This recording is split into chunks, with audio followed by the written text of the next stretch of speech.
ایک دن کی بات ہے، ایک خوبصورت گاؤں میں علی نام کا ایک ننھا سا لڑکا رہتا تھا۔ علی ہر روز اپنی بکریوں کو چرا کر لاتا تھا۔ علی کو شرارتیں بہت پسند تھیں۔ ایک دن اس نے گاؤں والوں سے مذاق کرنے کا سوچا۔ وہ زور زور سے چیخا، شیر آ گیا، شیر آ گیا۔ گاؤں والے دوڑتے ہوئے آئے لیکن شیر کہیں نہیں تھا۔ سب لوگ علی پر غصہ ہوئے اور کہا، علی، جھوٹ بولنا بری بات ہے۔ مگر علی ہنستا رہا۔ چند دن بعد واقعی ایک خوفناک شیر گاؤں کے پاس آ گیا۔ علی نے سچ مچ مدد کے لیے چیخنا شروع کر دیا۔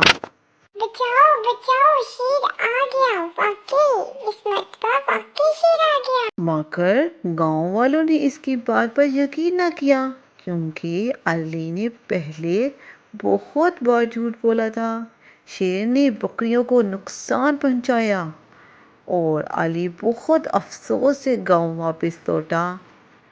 علی نے سب سے معافی مانگی اور وعدہ کیا کہ اب ہمیشہ سچ بولے گا۔ تب سے علی سچا اور ایماندار لڑکا بن گیا اور سب لوگ اس پر بھروسہ کرنے لگے۔ بچوں، ہمیشہ سچ بولیں تاکہ سب آپ پر بھروسہ کریں۔ Thanks for watching. Please like, share and subscribe my channel.